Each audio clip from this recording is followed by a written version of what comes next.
Welcome to WomenVisible, a podcast all about body confidence for women. I'm Anna Smart, and for the last 13 years I've worked with thousands of women to help them overcome body confidence struggles. In this podcast I want to explore where these issues really come from, because the truth is we do not just wake up one day feeling this way.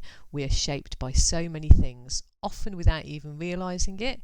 More importantly, I want you to know you are not alone. So many of us have been led to the same place, and that's why in each episode I'll be talking to real women about their experiences, what shaped them, what held them back, and what helped them move forward. And here's the good news: there is hope. You can change how you feel about yourself, and we're going to talk about how.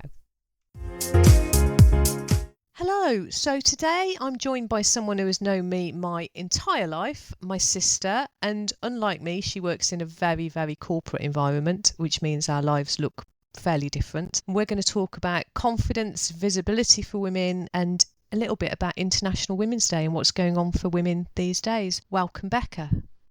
Hello, thank you for having me. You're very welcome. So we were discussing earlier in the week International Women's Day and why that's still needed. And I thought, since it is an International Women's Day, by coincidence when we're recording this, that might be a good topic to cover today. Yeah, and I was thinking about it as well, because obviously, as you said, big corporate environment. So one of the things we do is we support International Women's Day, and there've been various events happening at work. So I was looking into, where did International Women's Day come from?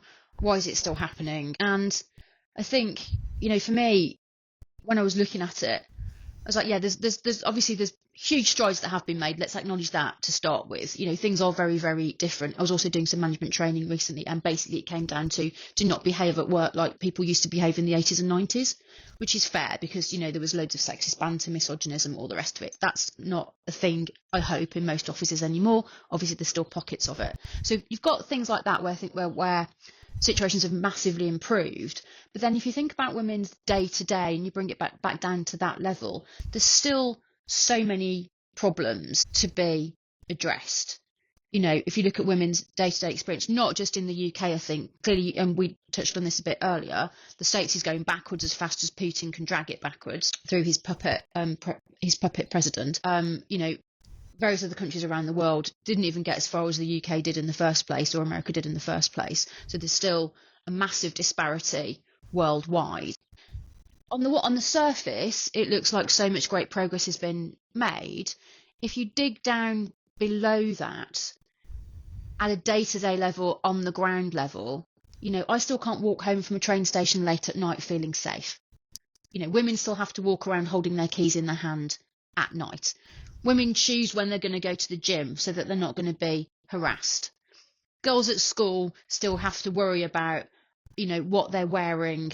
If they're not wearing school uniform, is what they're wearing considered too provocative? Like, are they showing shoulders or something like that? One of my colleagues at work got told she couldn't wear a vest top on a boiling hot day because it wasn't appropriate for the office. So there's still, there's loads more examples of that we could probably both pull out. There's still so much in our day-to-day existence that I think we absolutely take for granted that shouldn't be the case. And it all argues for the fact that equality, that perception that women are equal, valid, autonomous beings is not I completely agree. I mean, I can talk all day on the policing of women's bodies because it's something we come across with the business on Facebook, on Instagram, just on all social media all the time, even on Google. It's a constant frustration. And I was thinking, like, looking back when we were growing up, there had been this really big feminist movement back in the 60s going through to the 70s, and we're still kind of around in the 80s, and I don't feel like that's there anymore. And it almost feels like there's a lot of people who feel like, well, that work is done, and hurrah, women have made all these strides forward, and there is equality, so we don't need to fight anymore for it. But there isn't equality, and nor is the fight going on that there has been previously for it. It doesn't feel like it's a big centralized thing. I agree with you, and I think that some of the routes it took after, I guess, the 70s and maybe into the 80s. And I haven't read into the history of this at all, and it's actually one of the things I'm intending to do this year. But we did have the kind of the sort of the ladette thing in the news, where the expression of, I suppose, women taking up space in society was basically just behaving like men, which is not necessarily the way to go. But after that, I agree. I don't feel like there's been anything, and yet there are obviously there's still people thinking, writing. There are pockets, there's little stores like Black and Beach where I was wearing my I'll come back to it. Whatever my T-shirt was saying. Earlier in the week, that you can get bits and pieces of clothing and jewelry and all sorts of stuff that are feminist in principle and fund feminist causes and all the rest of it, but it's not something that gets really talked about. And I still think there's that, what's the word I'm looking for, there's still that view that now it just gets lumped in with being woke, doesn't it? Everything just gets lumped together as being woke. It's like one whole thing. If you're interested in the environment or anyone's rights or vegetarianism or basically not being a complete dick all of the time, you're just woke or a snowflake or whatever it might be. And everything that's vaguely liberal and forward thinking gets lumped under the same banner. It's almost that's almost a weird step back for feminism now that you say it. Because what it should have done is become entirely mainstream and normal. Yeah. Yeah, you're right. It is probably increasingly getting sidelined into being just part of this everything that comes under the label of wokeness, and that's just another form of suppression again of women. Yeah, along with everything else. And I think it's really interesting because, we've said corporate environment. Now, the company I work for has got all sorts of positive initiatives, and it's not just talk. They're trying to walk the walk. So I think organisations try and do the right thing. I think, for various reasons. But I think what concerns me as well is that, excuse me, adding to the point where we're going backwards, what I don't feel has been properly changed are the underlying attitudes. I think we talked about this a little bit, you don't have to search very far before you actually get views resurfacing again that make it clear that women really aren't considered equal, that feminism and, the fight for equality is just this slightly or even, hugely ridiculous thing, and women should just like get over yourselves now. Like, all right, you're allowed to be doctors, you can have jobs, good for you, pat on the head, calm down now, love, haven't you got enough? But it's still baseline level of acceptance that women are fully rounded human beings who should have exactly the same rights as men. Is just not, I don't think it's there. I don't think it's established at all. And actually from that, what's interesting is that it's almost like women have got here because that's as far as men will permit them to get. Yes, it actually still feels like, we're asking permission. I'm very, very over it. One of the things I was not allowed to say in a corporate environment was burn the patriarchy to the ground and dance in the flames. But I'm very, very over all this like polite chit chat now, because it does feel like we're sort of saying, I say I'm terribly sorry, chaps. I mean, I don't want to be a bother. Sorry, but would it be all right? I mean, would you mind? Would it be okay if you just sort of stopped killing women a little bit? Sorry to ask. Obviously, don't mind me. Sorry. But that's kind of what it feels like. That's where we are, which is not acceptable. Do you feel like there's something about reaching 50 or our age where you just get a little bit more, I am done with all of this, and a little bit more confident in speaking up and speaking your mind? Oh my God, 100%. I will say to people, and I do say this at work, that it is like overnight, when on the night before my birthday, when I turned 50, all of my patience drained away. Any patience that I seem to be expressing these days is completely fake, because I'm so fucking done. I'm out of patience. All of this shit is taking way too long. And yeah, absolutely, I'm far more, I think, I mean, not that I ever really held my opinions, but I think I'm doing more thinking now, because you can kind of look back on quite a long lifetime and go, what the hell is going on? And I just don't have the tolerance to put up with it anymore, because it's, you know, the inequalities are too vast and ever present. And is there a bit start again. And is there a bit of privilege in that when you're established in your career, there's actually the opportunity to go, right, I can be more forthright, I can say what I'm thinking, that maybe when you're starting out and you're in your 20s or whatever, in your first jobs, you don't have that confidence, you don't have that experience, but also you don't have that voice. So that by the time you're our kind of age, you do have a voice and you do have a little bit more power. Yeah, so I think there's a couple of different things going on there. I think, you know, now I will say that my corporate environment is very, very fair. It's very, very balanced. I do not experience being talked over. I don't experience people taking my ideas. I don't experience, you know, a lot of the negative stuff that people still say about the work context, because the work context has changed. Right. So I don't have to put up with that, which is great. I've literally had a director phone me after a meeting and go, oh, I said something that I thought might have upset you. I didn't mean to. Are we okay? He hadn't upset me at all. But, you know, that's the context I'm in rather than anything else. However, what I will say is earlier in my career, and I'm going back, say, 20 years now, I definitely had a conversation with a friend of mine at the time where we were discussing the role of women in the workplace. And at the time, we were saying, you've got two options. It's either the bitch or the mother. Those are the roles for women at work. So both of us were like, well, we're the bitch then. And let's be clear that bitch means just someone who is intelligent, articulate, can hold an opinion, express an opinion, not just give in to whatever, you know, an equivalent male wants them to do. That's all it means. It just means being basically competent at your job. It's not quite the same now. So yes, I think there's a combination of factors that mean I can speak more openly. But what that also means is I do have, by virtue of all of that, and in this company, because I've been there long enough, I do have a bit of a voice, and I am someone who is listened to.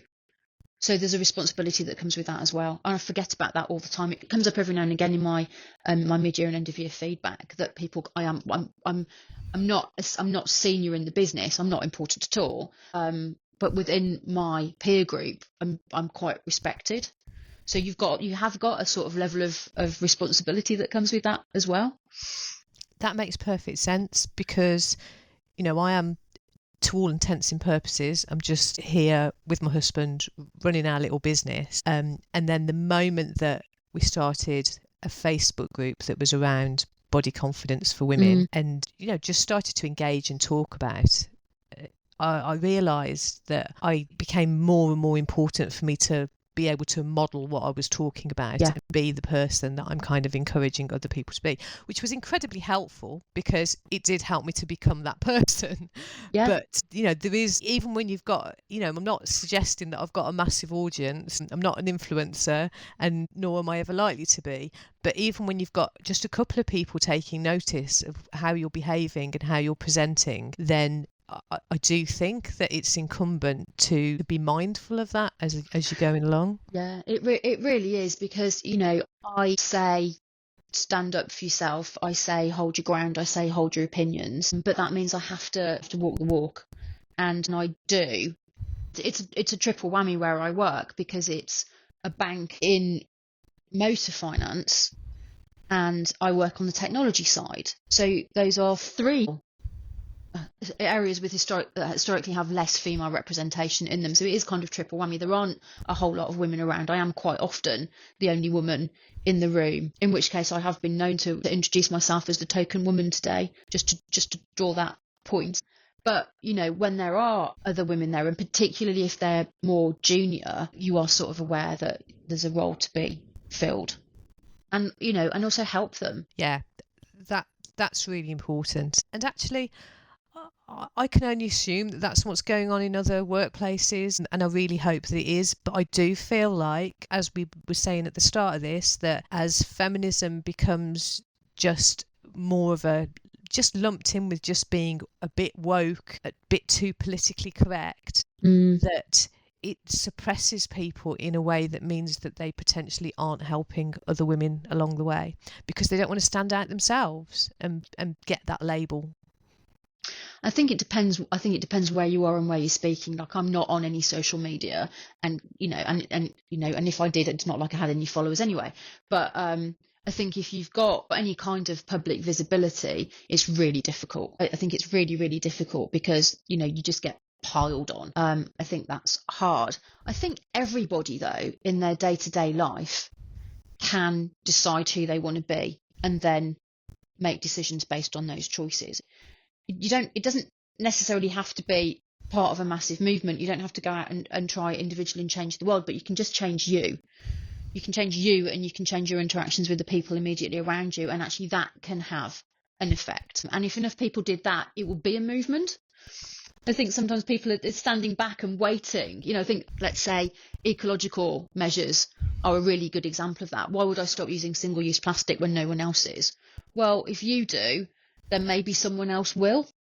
So don't let other people be the yardstick for your behaviour. Maybe make your behaviour the yardstick for other people, but just understand where your own conscience wants to take you and then live up to that. Yeah, that makes perfect sense. And I've been talking to women a lot about visibility, particularly aged 50 and over recently.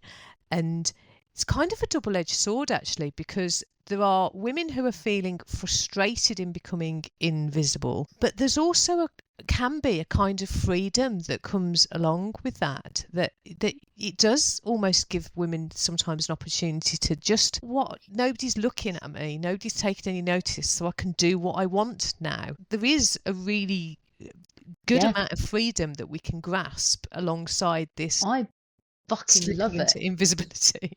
I absolutely fucking love it. And and again, one of the things I've said is I am claiming my middle-aged women's invisibility. So I find it enormously liberating. I've never been worried about getting older anyway. I think it's great to kind of go, I'm dressing for me. I'm wearing what I want to wear, looking like what I want me to look like, and I'm not giving a whole lot of thought to anyone else's opinion. That is hugely liberating. Ironically, what I hear is, well, you don't look your age anyway, which of course is supposed to be a compliment. Isn't at all, although it's intended at it. So I take it based on intent, because you can't in every instance sit down and have a conversation with somebody about how telling women that they look younger is just inherently grounded on a societal expectation that women's only value lies in their youth. So sometimes I do that. I don't always. Sometimes I just say, of course I look my age. Everyone does look their age. It's just that I don't look like what you think 53 or 54 should look like. Yeah, again, it depends who and when and where and how well I know them and all and how much I'm feeling like getting on my high horse that day. But I think it's great. But I do think at the same time, the presentation of women our age in society is absolutely ridiculous. We are... I mean, for a start, for me particularly, there's absolutely no expectation whatsoever that you could be not a grandmother at this point. I mean, God forbid, like happily single and child-free, which is, by the way, about as close as you can get to living a male lifestyle, because, with the level of responsibility I have and the level of freedom I have, this is about as close as it gets, which is amazing. But the presentations of women in society are absolutely mental, because you are simultaneously supposed to be, ideally, I think, dead if you've got to our age. But if you must hang around inflicting your oldness on others, then you're still supposed to look attractive, but not too attractive, because then that's weird. And you're supposed to carry on looking youthful, but not be trying too hard to look youthful. It's just a whole other matrix of impossibility to attain. So just opts out of the whole damn thing. But if you look at pictures of women our age and whatever, or societal representation of them, it's sort of grey-haired old people just knitting their own cocoa, which is not reflective at all of the women I know who are our age and what they're doing with their lives.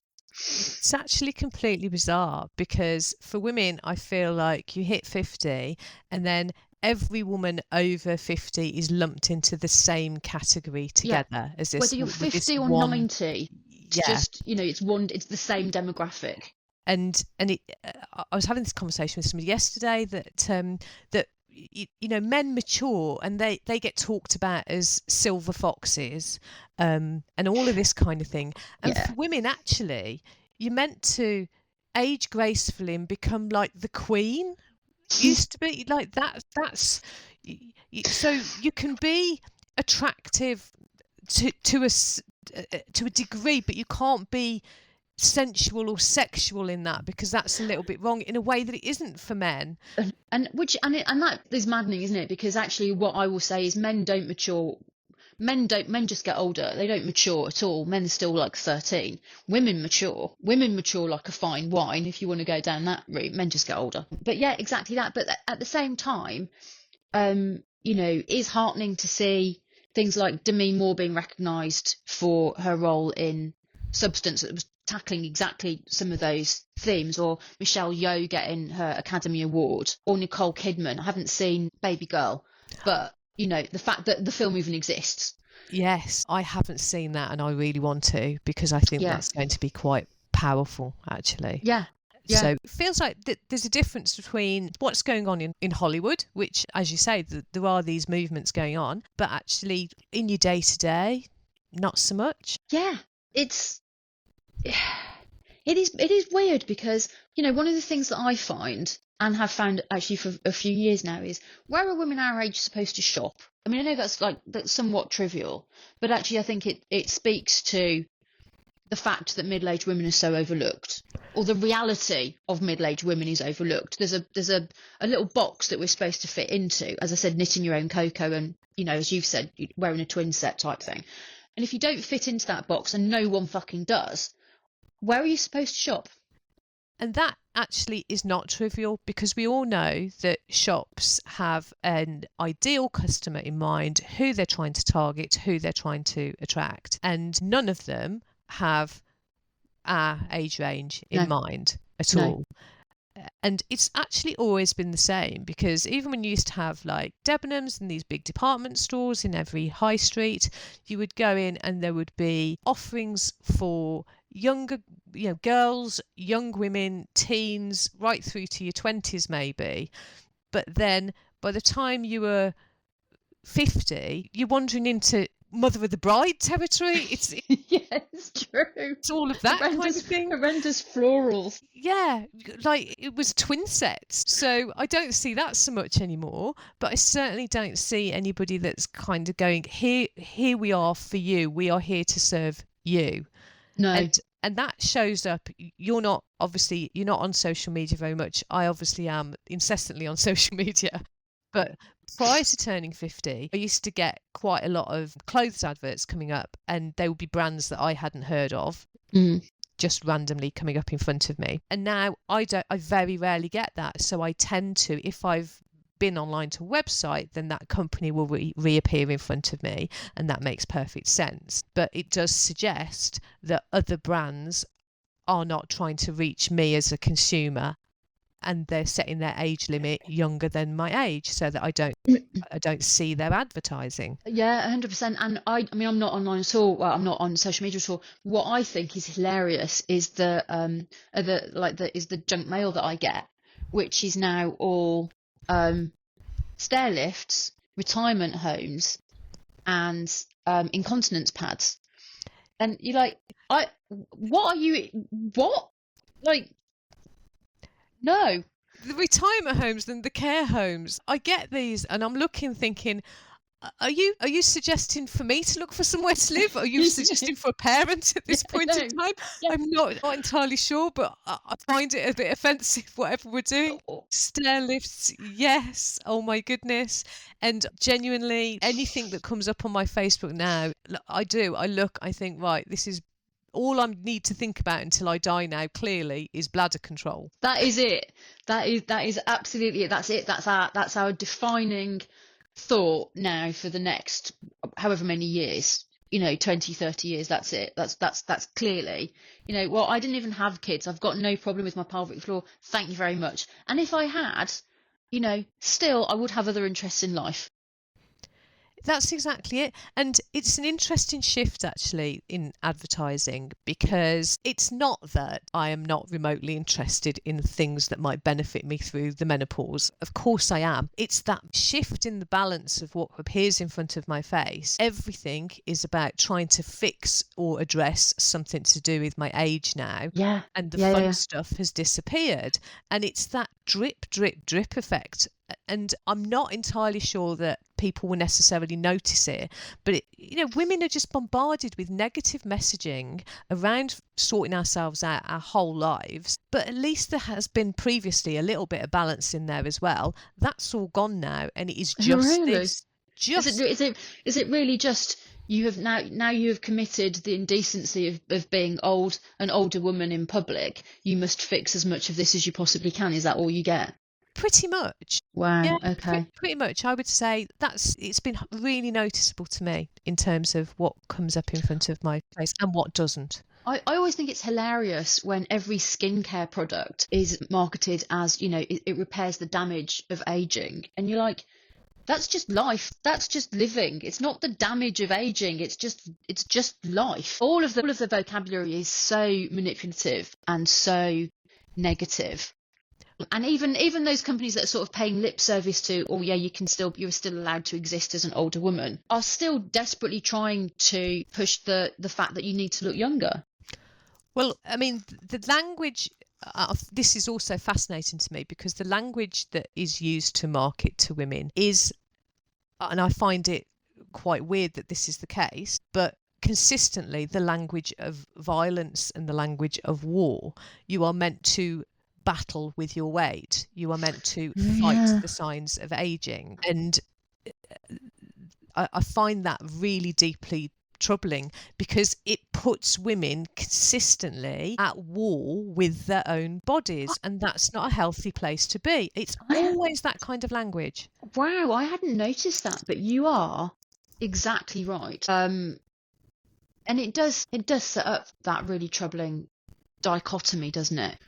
There's at the same time, it's at the same time there's all, just because there's loads of money to be made in it and it's another whole industry, you've got the wellness industry, which is about buy yourself a scented candle and have a lovely, have a lovely bubble bath, which is not getting into the territory where it could help, which is addressing the mental stress of constantly being told that basically you're wrong. Your existence is flawed, damaged, broken, wrong in some way. I don't know how a bubble bath is supposed to fix that. And it's interesting because the language of wellness is obviously not the language of violence and the language of being at battle with yourself, but it's speaking to your mind. Whenever it's anything to do with your body, it tends to shift back in that direction. And I don't think it's remotely helpful. I think it would be far more helpful for the messaging consistently to be at peace with your body, be at peace with aging, be at peace with whatever changes are happening, and work together with your body and listen to it. But that's not what you're told to do. No. You're told to battle, fight. You're so right. And that's so interesting. You're so right. And I think some women do find their own way through that. I mean, again, I was reading an article recently and I can't remember where it was, but it was just saying, that there are increasing numbers of older women in gyms lifting weights, and it's not about what they look like. But, there's increasing evidence, I think, that lifting weights is great for women our age, but bone density, all the rest of it, and actually lifting heavy, which is not something that you can so much do at home. So women are starting to find their own way through this, but partly the way that you do that, and I know that you can't, and you spend a lot of time online. Not being on social media is amazing because you lose so much of the shit that is pushed our way. But you have to kind of find your own way through it, and you have to sort of ignore all of the messages you're getting, which is really, really, really hard to do. It takes a degree of confidence or stubbornness and bloody mindedness just to go, well, fuck you, everyone. I'm finding my own way through this that works for me. And that's really interesting as well, because I've been again thinking about this quite a lot lately, in terms of when you're at school and you're doing PE, and there's all these team sports that are basically like torture, because if you're the kind of person who isn't sporty and gets picked last for the team, then it's just everything around it is a depressing experience. But for girls, that would be the most important time to be telling them strength is everything. Bone density is going to be the most important thing, and just getting that groundwork in early for women, so that as they go through life, it almost becomes natural that yoga is incorporated, weightlifting is incorporated, weight bearing exercise is incorporated. But it's not that at all. At school, it's team sports, and then by the time you're in your late teens, everything is around keeping fit to look good. The messaging around your health just goes completely out of the window, if it was ever even remotely there in the first place. And then you get to my kind of age, and you've been on some kind of contraceptive for a gazillion years that has absolutely wrecked your bones, and now you're thinking, oh, I should probably do something about that. You're trying to fix the problem after it's been created, not as it went along. And that's really frustrating, because weightlifting actually is really important for women, and it's seen as a very male thing to do. Yeah, I think it still is. I mean, I work out with a personal trainer, and I started working out with a personal trainer early on during COVID because I wasn't doing anything, and I hate exercise. So the only stuff I like and will voluntarily do is go walking, which I can't do all the time, and yoga. And so I started working out with a personal trainer. And I don't lift very heavy weights. I don't have heavy weights. I think the most that I've got adjustable dumbbells, I think the most they go up to is 9 kilos. But even that, doing that consistently makes a difference. But I had always framed my objective with starting to do that level of exercise with the trainer on the grounds that, look, I think I was 48, 49 when I started. Must be perimenopausal. I know it's important for bone density. I want to preserve my strength and my independence. I think a lot, like if I can't put the boxes in the loft, who's going to do that? If I can't bring the firewood in for the fire, who will do that? There's no one carrying my heavy bags on holiday. I have to be able to, carry all of my own luggage. And again, that's the data stuff. That would really limit my independence if I started not to be able to do that, even to the point of, getting the lid off a jar. I need to be able to do all of that. And I think that keeping regular exercise and doing, I've got stronger. I'm probably stronger than I've ever been in my life now, just because of the regular workouts that I do. I'm working with weights, and that's not super heavy. I actually would like to be lifting heavier, but I cannot make myself go to a gym. I can't do it. But, and I think it would be safer to have the right equipment rather than me just trying to do it at home. But I think I'm probably as healthy as I've ever been in my life. And you're right. And you're right. School was horrendous. It was all just sports for the sake of sports. There was we got no, I remember, no education around health, fitness, well-being, strength, any of that. It was just sports for the sake of sports, and it was awful. I'm not coordinated, not a team sports person. There weren't any options, completely horrendous. By the time I was in sixth form, we weren't doing any of that anymore. It just gone. I think Wednesday afternoon was supposed to be sports, but actually you could just bunk off really easy, and no one really cared, and we all did. So I know I was at university before I really started doing exercise seriously, and then that went out of the window as soon as I started working, because I couldn't afford to join a gym. I didn't have any bloody time because I was suddenly working 9 to 5 and commuting at the time, across London. And I have struggled my entire life to, I think, build a good relationship with exercise and do it consistently. I've belonged to gyms, I've at various points, and I always fall down because I hate them. I hate them so much. The only one I liked was an all-female gym that I used to go to in the States, which was a lovely environment. And the trainers there were really supportive. There were male and female trainers, but they were really supportive. It was just a much nicer environment. It didn't stink, and people were nice. People were to each other there. If you go into standard gym, and I've had this experience, you kind of like looked at a little bit askance, and you should be getting out of the way so that the men can carry on with the proper weightlifting type thing. But I've always struggled with it, and I've had to get myself to the headspace of, no, this is important for my longevity and independence, and that's where I come at it from now. I didn't particularly have a weight problem. I'm sure it would have started to creep up on me middle age, and that's going to happen. But that has always been a secondary consideration, because at this point I just want to be strong and independent. And that's really interesting, because I have had weight issues over the years, and I have tried to do exercise to address them. And I also abhor exercise in all of its many forms. But the entire time where my motivation for going to a gym was to lose weight, that was never a strong enough motivation. So I have been the person who joins the gym and then never goes to the gym, and absolutely hated every second if they did go.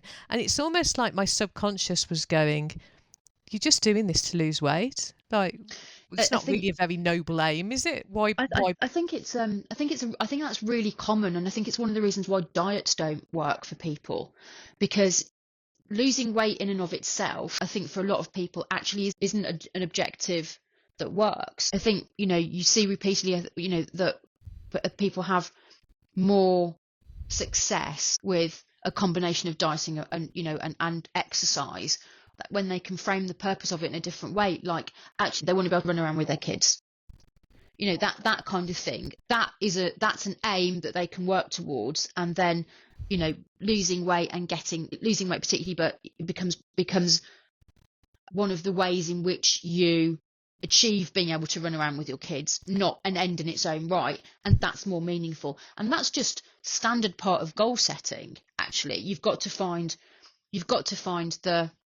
the objective that really, really works for you. Unless you find the right objective, you're never going to achieve the goal. But of course, if you bring it back to societal expectations, and particularly societal expectations of women, we're told all the time that we're supposed to be stick thin and look a certain way, and that is presented as a goal, but it's not.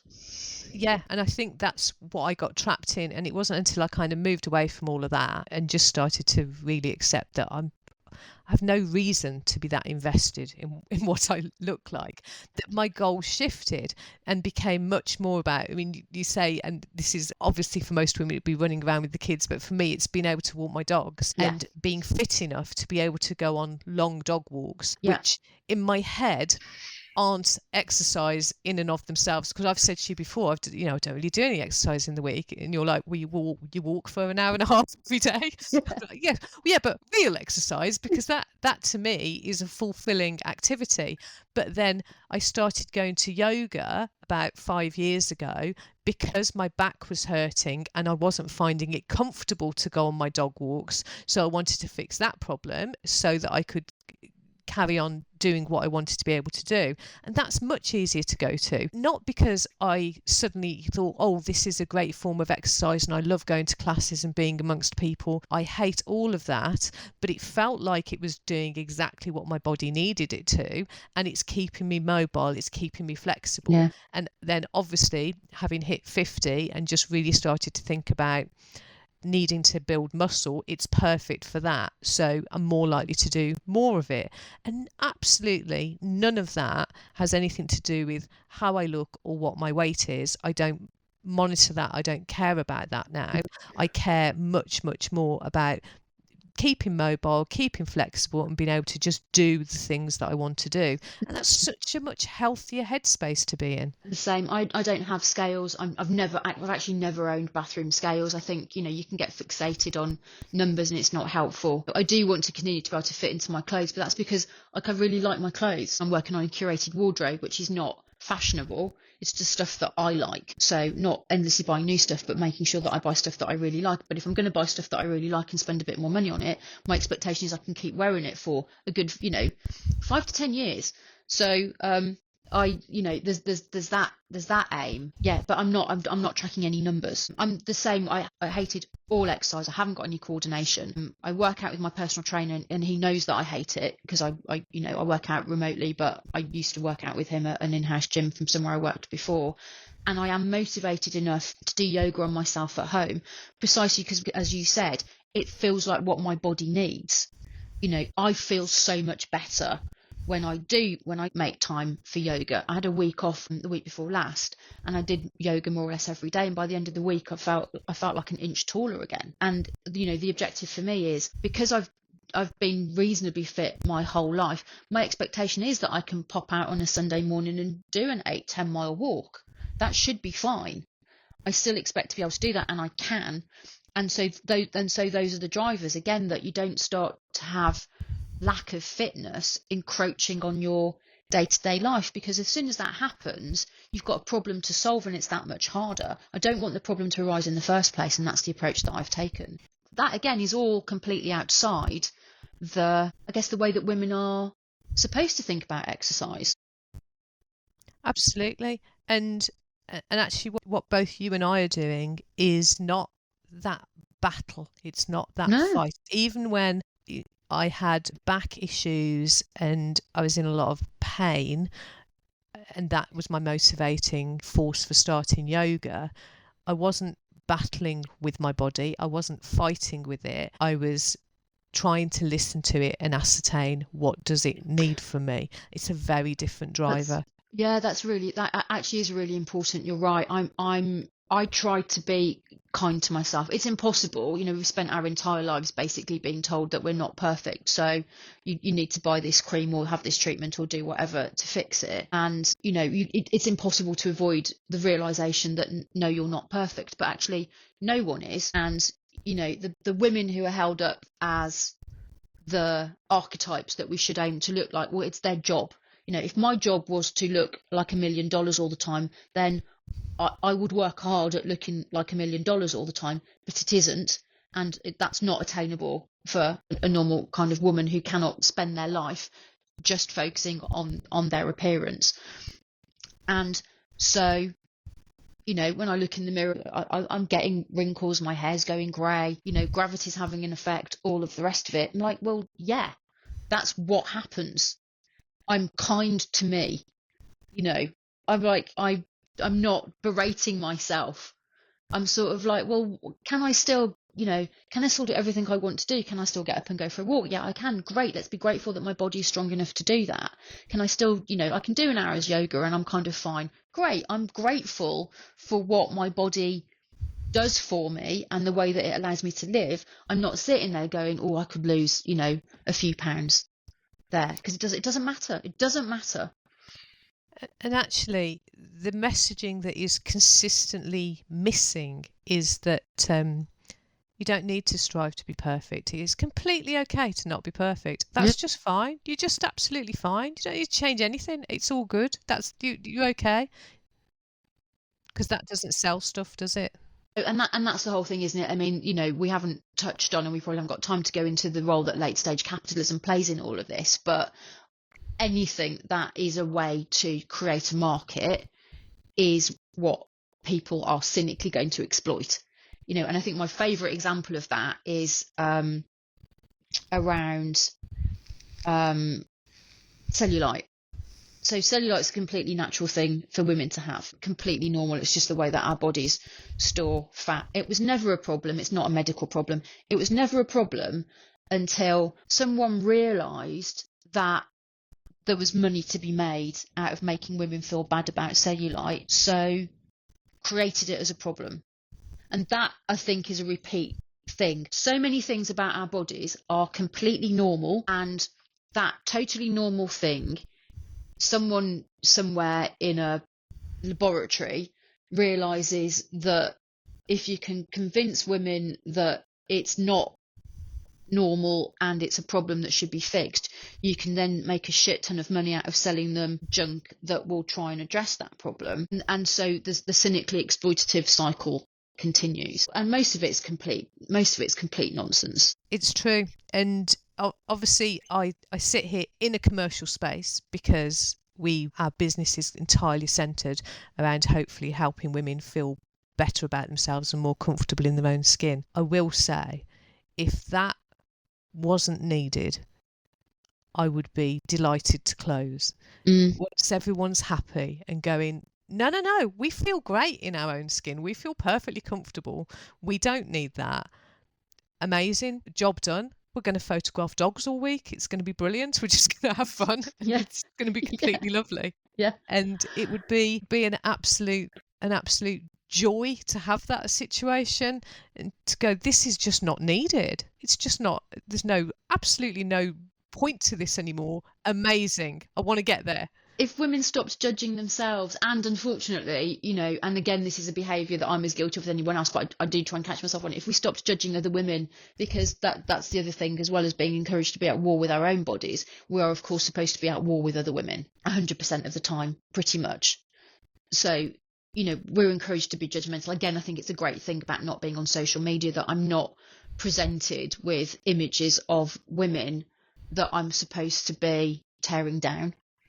But it's the flip side of, we're supposed to look at some women as being, aspirational. I want to look like that. And it's the flip side of that. Because I don't ever look at anybody else and think, oh, I'd love to have her figure. I would love to look like that. These are not thoughts that are in my head at all. Because if I even caught myself thinking that, which doesn't really happen, I would immediately think, yeah, but do I want to not have cake for breakfast? Do I want to work out a lot? No, not really. So no, I'm good as I am. Give myself that reset of, but do I really like chips? Yes. So actually, no, I'm not aspiring to look like something else. And the flip side of that aspiration is the way that it makes you kind of, and that's not how I want to look. It's that difference. And I think that the more that you can get people to be just at peace, then that will just go away anyway. Yeah, I think that's actually really important. Wouldn't it be great if all of that marketing effort that goes into telling women that we're too old, too young, too fat, but too thin, but not old enough, was focused on helping women understand that it's totally fine, but there's not money to be made in that.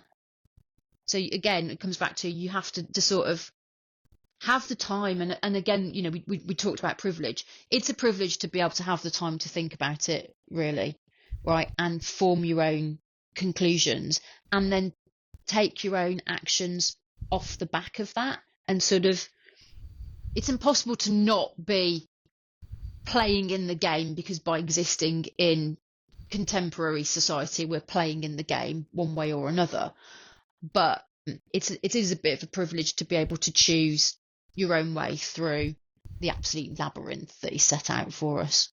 But I think recognising that it is a game is absolutely key. Yeah. Because the moment that you understand that it's a game, then the moment you understand it's a game that you cannot win, there's absolutely no way. We are all set up to fail in this game.